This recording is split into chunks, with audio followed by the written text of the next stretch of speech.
Hello all, मैं doctor Nilima Das, practicing pain and palliative care at Raipur. आज मैं बात करूंगी रिस्ट पेन के बारे में।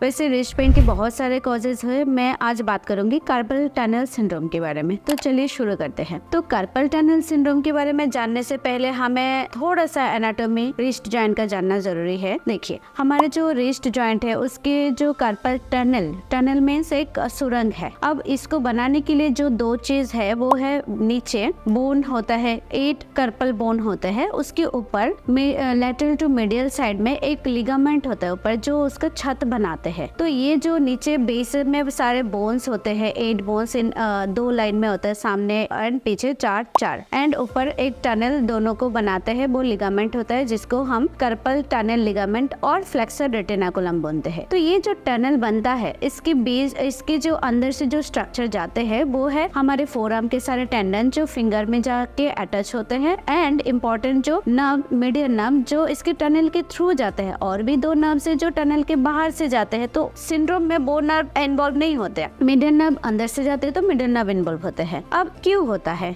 ये है टनल, और टनल में जो भी स्वेलिंग होता है तो ये मीडियन नर्व को अल्टीमेटली दबाता है। तो ये मीडियन नर्व डिस्ट्रीब्यूशन जो मैं आपको आगे वीडियो में बताऊंगी उसमें सिम्टम आता है। तो क्यों होता है? कॉजेज में ये है कि पहले तो टेनोसाइनोवाइटिस। अब टेंडन है, टेंडन की इन्फ्लेमेशन कोई भी कारण से हो सकता है, तो उसकी टेनोसाइनोवाइटिस एक कॉजेज है। अब टेनोसाइनोवाइटिस क्यों होता है? हेल्दी पर्सन में रिपीटेटिव माइनर ट्रॉमा से हो सकता है, रिपीटेटिव एक्सरसाइज एंड मूवमेंट से, ये इससे हो सकता है टेनोसाइनोवाइटिस, एंड मीडियन नर्व उससे दब सकता है, एंड कार्पल टनल सिंड्रोम हो सकता है। अदर कॉजेज में जैसे कि कॉमनली जो यहाँ पे स्वेलिंग होता है रिस्ट जॉइंट में, वो होता है रूमेटॉइड आर्थराइटिस। रूमेटॉइड आर्थराइटिस के कारण हो सकता है, या और भी जैसे कि और एनी अदर कॉजेज में जो भी inflammatory arthritis, mono arthritis, polyarthritis, ये सब कारण से भी ये हो सकता है। या कोई सिस्टमिक डिजीज ऐसे लीजोग्रीन सिंड्रोम, इसमें भी अगर जॉइंट इन्वॉल्व हो तो स्वेलिंग ऐसे भी हो सकता है, एंड अल्टीमेटली मीडियन नर्व दब सकते हैं। जैसे कि और भी कारण है जिसमें ओबेसिटी में फैट डिपोजिशन के कारण भी हो सकता है। प्रेगनेंसी में ज्यादा वाटर रिटेंशन होता है, तो ये स्मॉल स्पेस में भी अगर वाटर रिटेंशन में, उसमें भी हो सकते हैं। कुछ अनकॉमन डिजीज जैसे कि एक्रोमेगाली क्या है, जिसमें ग्रोथ हार्मोन ज्यादा होता है, तो बॉडी के सारे मसल्स एंड बोनी ग्रोथ ज्यादा होता है, तो चाहे वो छोटा स्पेस में बोन ग्रोथ हो या टेंडन एंड मसल ग्रोथ, उसमें भी हो सकता है। डायबिटीज मेलिटस, हाइपोथायराइडिज्म, ये हार्मोनल डिजीज है जिसमें ये वाटर रिटेंशन के कारण यहाँ पे एंट्रैपमेंट हो सकता है नर्व्स के, एंड ये कार्पल टनल सिंड्रोम प्रोड्यूस कर सकते हैं। अब आते हैं कि इसका कॉजेज जान गए, उसके प्रेजेंटेशन कैसे होता है। प्रेजेंटेशन में देखिए, जहाँ मिडल नर्व डिस्ट्रीब्यूशन है, जैसे कि thumb, index finger, middle finger and half of ring finger जो मिडिल फिंगर के साइड है, इतने एरिया में पेन हो सकता है। टिंगलिंग करंट जैसा, चींटी चलने जैसा या सुई चुभने जैसा बर्निंग पेन भी हो सकता है। ये पेन रात में सीवियर होता है, तो कभी कभी पेशेंट रात को उठ में हैंड शेक करने लग जाता है कि इतना पेन होता है। तो ये है इसका एरिया। अब जब ये प्रॉब्लम क्रोनिक हो जाता है, लंबे समय तक हो जाता है, तो ये जो मसल, मीडियन नर्व जितने मसल को सप्लाई करते हैं, खास करके ये जो हमारे थंब साइड के मसल एरिया को थेनर मसल्स बोलते हैं, ये मसल में एट्रोफी आ सकता है। फिर इसका फंक्शन क्या है? थंब को एबडक्ट करना, तो थंब को ऐसे एबडक्ट करना, या थंब से काउंटिंग जो हम करते हैं बाकी फिंगर्स का, ये काउंटिंग मूवमेंट भी कम हो सकता है। ये इसका प्रेजेंटेशन। और क्या हो सकता है? अब क्लिनिकली हम इसको और कैसे टेस्ट कर सकते हैं? क्लिनिकली ये डायग्नोसिस कंफर्म हम कर सकते हैं। 2 टेस्ट है।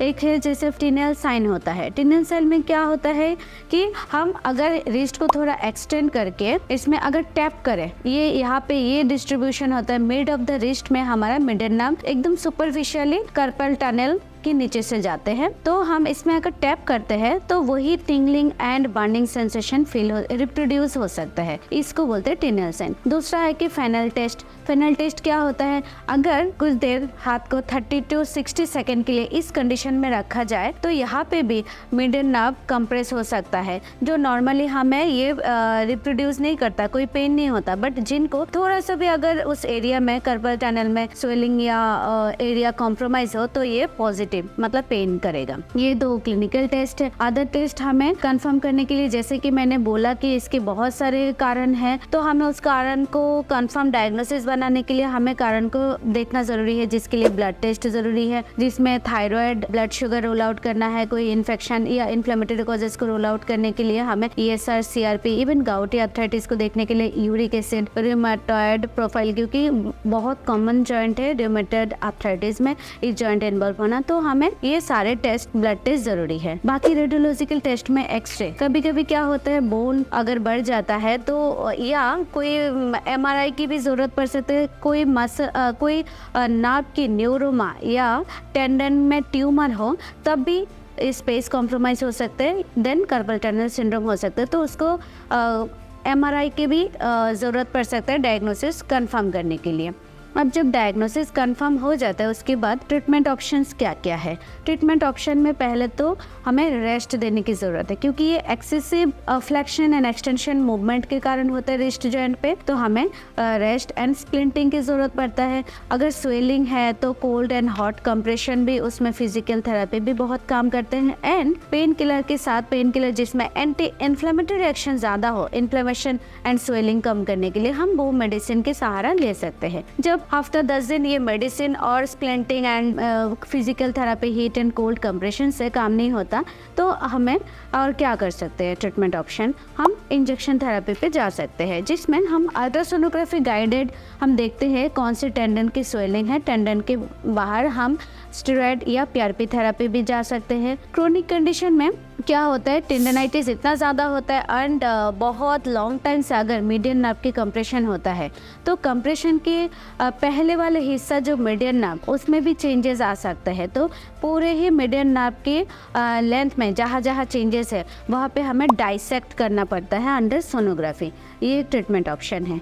जब उससे भी नहीं होता है तो हमें जो रूफ बनाए थे, जो ligament, carpal transverse carpal ligament, उसको सर्जरी के द्वारा स्मॉल इंसिशन से उसी में कट लगाना पड़ता है। कार्पल टनल का जो रूफ है उसको रिलीज करना पड़ता है। तो ये है अबाउट कार्पल टनल सिंड्रोम, वो क्या है, कैसे होता है और उसके ट्रीटमेंट ऑप्शन के बारे में। मेरे द्वारा अगर जानकारी आप लोगों को अच्छी लगे तो मेरे चैनल को लाइक करें और अपने फैमिली मेम्बर्स और फ्रेंड्स के साथ शेयर करें, सब्सक्राइब करें। तब तक के लिए नमस्कार।